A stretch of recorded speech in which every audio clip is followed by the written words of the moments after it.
Hello friends, मैं शिवानी सिंह और आप मुझे देख रहे हैं मेरे यूट्यूब चैनल शिक्षा विद शाशा पर।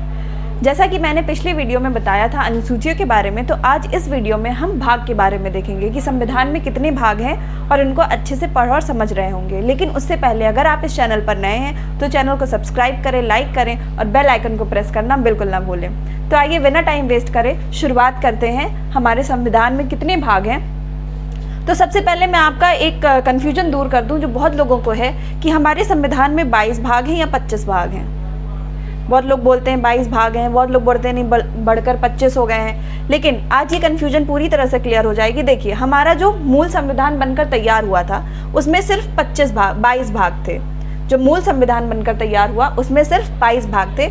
लेकिन इसमें बाद में कुछ संशोधन हुए और कुछ सब हेडिंग्स जोड़ी गई, जैसे कि 4 का आ यानी 4 का क, अगर बोलेंगे 4 का क यानी 4 का ए, फिर 9 का ए 9 का बी यानी 9 का क और 9 का ख जोड़ा गया। तो इन तीनों को मिला के ही बनता है 25। ठीक है, तो ये पूरी अनुसूचियाँ तो नहीं है ना, ये तो 4 के अंदर ही एक और सब हेडिंग बना दी गई। 4 का ए 4 का का या 9 का ए 9 का का 9 का खा ऐसे बना दिया गया। तो ये पूरी कंप्लीट तो अनुसूची नहीं हुई, तो हम 25 कैसे बोल सकते हैं? तो ये हैं तो 22 अनुसूचियाँ ही, लेकिन हाँ उनके भाग कुछ 3 भाग और बढ़ गए हैं, तो इसीलिए लोग 25 भी बोलते हैं। लेकिन एग्जामिनेशन पॉइंट ऑफ व्यू से कभी भी क्वेश्चन आए तो आप 22 अनुसूचियों का ही जिक्र होता आया है अभी तक, और आप 22 पर ही क्वेश्चन को टिक लगा करके अच्छा नंबर गेन कर सकते हैं। तो आइए देखते हैं, स्टार्ट करते हैं कि भाग 1 में हमें क्या जानकारी मिलती है।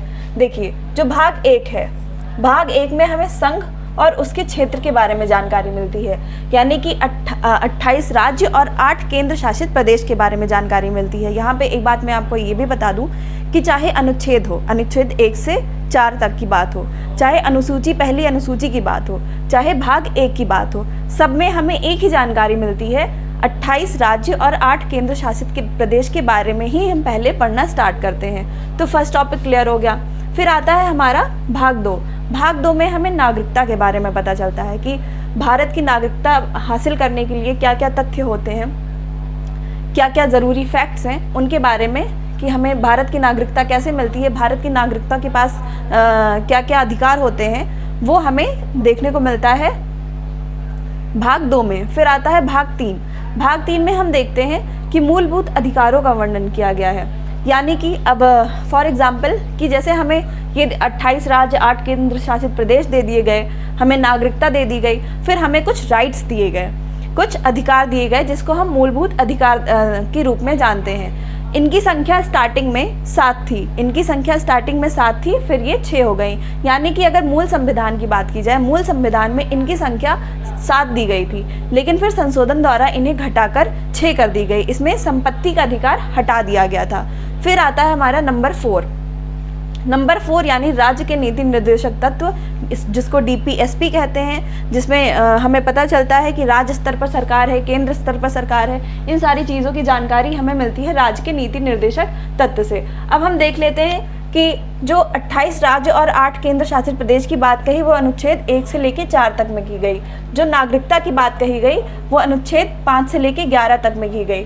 जो मूलभूत अधिकारों की बात की गई वो 12 से लेकर 35 तक में की गई। फिर जो DPSP यानी राज्य के नीति निर्देशक तत्व की बात की गई वो 36 से लेके 51 यानी 36 से लेके 51 तक, अनुच्छेद 36 से लेके 51 तक में की गई।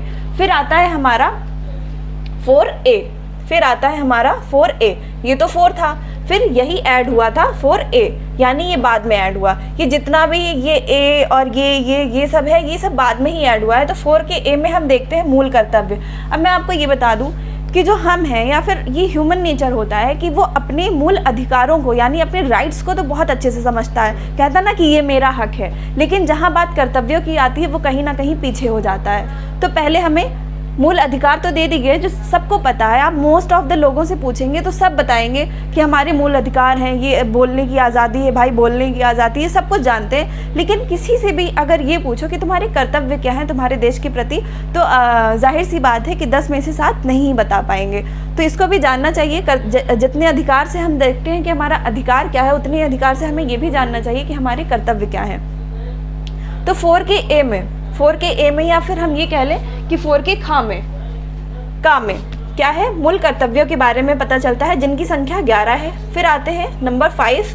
नंबर 5 में क्या देखते हैं, यानी भाग 5 में हम क्या देखते हैं, संघ या केंद्र के बारे में वर्णन, कि केंद्र में कौन है, केंद्र में राष्ट्रपति हैं, केंद्र में प्रधानमंत्री हैं, केंद्र में और क्या क्या है, इन सब की जानकारी हमें मिलती है भाग 5 से।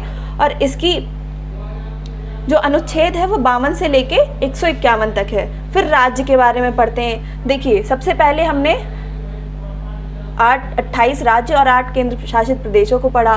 फिर हमें नागरिकता के बारे में पता चला, फिर मौलिक अधिकार के बारे में पता चला, फिर डीपीएसपी के बारे में पता चला, फिर मूल कर्तव्य हमें सिखाया गया, फिर हमें केंद्र के बारे में बताया गया कि केंद्र में कौन है, क्या है, कैसे है। फिर हमें राज्यों के बारे में बताया गया। राज्य के बारे में हमें पता चलता है 152 से लेके 237 तक। उसके बाद फिर हम देखते हैं नंबर 7, भाग 7। अब भाग 7 में मैं आपको बता दूं कि वैसे तो भाग 7 में पहले क्या था ये देख लेते हैं कि ये जो नंबर 6 में राज्य दिया गया है।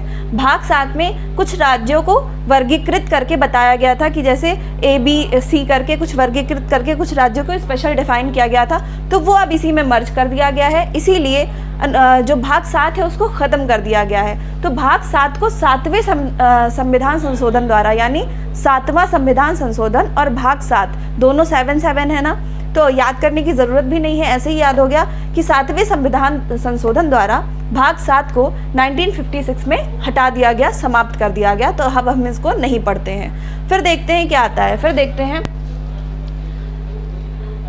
केंद्र के बारे में जाना, राज्य के बारे में जाना, फिर आता है केंद्र शासित प्रदेशों के बारे में जानते हैं। कितने केंद्र शासित प्रदेश हैं, उनको बनाने के क्या नियम कानून हैं, उन पर क्या प्रशासनिक व्यवस्था होती है, उन सब की जानकारी हमको मिलती है अनुच्छेद 239 से लेकर 242 तक।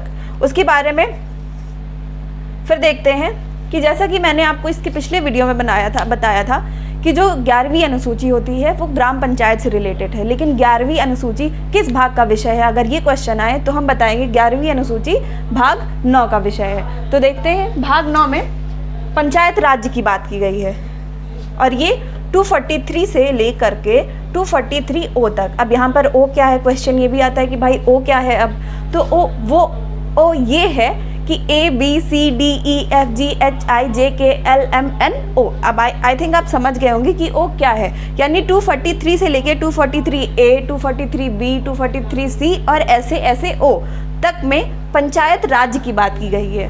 फिर 9 की एक सब हेडिंग आएगी, 9 का ए या फिर 9 का भी बोल सकते हैं आप, जिसमें नगर पालिका की बात की गई है। अब नगर पालिका का देखेंगे कि 243 ओ तक यहाँ तक आया था ना, ओ तक। अब 243 पी से, ओ के बाद पी से लेके जेड जी तक जाएंगे, पी से लेके जेड जी तक। 243 पी से लेके जेड जी तक नगर पालिका की बात की गई है, जो कि 9 का है, 9 का ए है। फिर 9 का ख यानी 9 के बी के बारे में बात करें तो सहकारी समिति की बात की गई है, जो कि 243 जेड एच से लेके, जैसे यहाँ पे जेड जी तक आ गए थे ना, तो इस जेड जी को यहाँ पे जेड एच से लेके फिर जेड टी तक सहकारी समिति की बात की गई है। आई होप आप समझ गए होंगे। ये बस थोड़ा सा डिफ़िकल्ट यही अनुच्छेद याद करने को होता है, और अगर आप थोड़ी सी भी ध्यान दे के पढ़ाई करेंगे, थोड़ी सी भी कोशिश करेंगे, तो ये इतना भी मुश्किल नहीं है, ये याद हो जाएगा। फिर आता है हमारा भाग 10वां, और इसमें हमें पता चलता है अनुसूचित जाति जनजाति और उनके क्षेत्र के बारे में। जो भी अनुसूचित जाति जनजाति और जिस क्षेत्र में रहती हैं उनके क्या प्रावधान है, और उनको एक अलग प्रशासनिक ढांचे में डालकर उनको कुछ वरीयता दी जाती है, तो उनके बारे में हमें जानकारी मिलती है भाग 10 से, जो कि 244 में उनका वर्णन है, उनकी व्याख्या है। फिर हम देखते हैं संघ और राज्य के बीच संबंध, यानी कि भाग 11 में हम देखते हैं संघ और राज्य के बीच संबंध 245 से लेकर 263 तक। इसको मुझे नहीं लगता कि बहुत ज़्यादा इसको डीप में समझाने की ज़रूरत है कि संघ और राज्य एक दूसरे से जो भी अपना संबंध बना के रखते हैं, उन संबंधों की जानकारी हमें मिलती है 245 से लेकर 263 तक। फिर देखते हैं भाग 12 में केंद्र और राज्यों के वित्तीय संबंध के बारे में जानकारी मिलती है। जैसे कि यहाँ पे हमने देखा भाग 11-12 में इसमें पहले संबंध बताया कि हमारा रिश्ता कैसे होगा। देखो, किसी से रिश्ता होने में और किसी से वित्तीय रिश्ता होने में बहुत फ़र्क हो जाता है कि नहीं। रिश्ते में बहुत सारी चीज़ें बदल जाती है जब बात मनी की आती है, जब बात पैसे की आती है। तो देखिए संघ और राज्य के बीच संबंध बताया गया 245 से लेकर 263 में, लेकिन केंद्र और राज्यों के बीच वित्तीय संबंध बताया गया है 264 से लेकर 300 यानी 300 तक, 300 तक, यानी 300 का तक भी बोल सकते हैं इसको, चाहे ए बोलो हिंदी में, चाहे का बोलो, क्योंकि का अगर हम का को लेकर चलते तो ये पार्ट हमारे लिए बहुत डिफिकल्ट हो जाता कि खा से लेके अड़ा तक ऐसे करके, तो ये बहुत डिफिकल्ट हो जाता है। तो इसीलिए मैंने ABCD में रखा, और मोस्ट ऑफ द टाइम लोग ABCD में ही इसको समझना ज़्यादा बेटर समझते हैं। फिर आगे देखते हैं भाग 13 में। भाग 13 में क्या है, भारत के भीतर, भारत एवं उसके राज्यों के भीतर व्यापार, वाणिज्य और समागम से रिलेटेड बातें किससे कही गई हैं, रिलेटेड तथ्य किस में कहे गए हैं, भाग 13 में, और किस अनुच्छेद में कहा गया है, 301 से लेकर 307 में। फिर देखते हैं भाग 14। भाग 14 में केंद्र और राज्यों के अधीन सेवाएं, केंद्र और राज्यों के अधीन जो भी सेवाएं आती हैं उनकी बात कही गई है अनुच्छेद 308 से लेकर अनुच्छेद 323 तक, और भाग 14 में। फिर भाग 15 देखते हैं। भाग 15 में निर्वाचन से संबंधित यानी कि इलेक्शन से संबंधित बात कही गई है। इसमें आर्टिकल 324 से लेकर के 329 तक में इसका वर्णन है, इसका डिस्क्रिप्शन है कि जैसे किसकी क्या विधि होगी, कैसे वो निर्वाचित होकर ऊपर आएगा, कैसे उसका इलेक्शन फॉर्मेट होगा, उन सब की बात हमारे भाग 15 में यानी कि निर्वाचन इलेक्शन में कही गई है।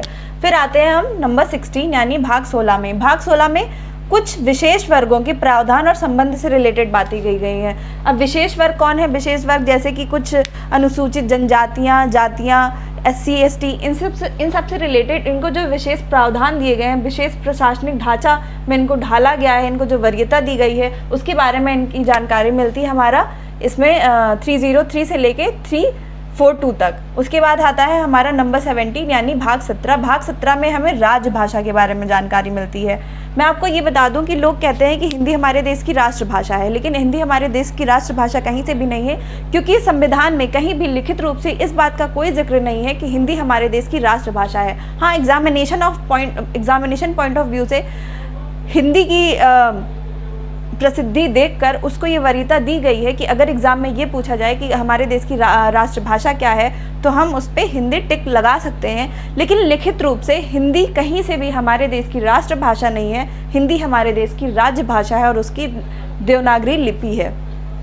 वो आर्टिकल 243 से लेकर 351 में डिफाइन होती है। उसके बाद फिर देखते हैं नंबर 18 यानी भाग 18। इसमें आपात संबंध के बारे में जानकारी मिलती है कि हमारे देश में आपात कैसे लगेगा, उसके क्या नियम और कानून होंगे, किस किस वजह से लग सकता है, इन सब की जानकारी हमें मिलती है भाग 18 से यानी आर्टिकल 352 से लेके 360 तक। उसके बाद हम देखते हैं भाग 19।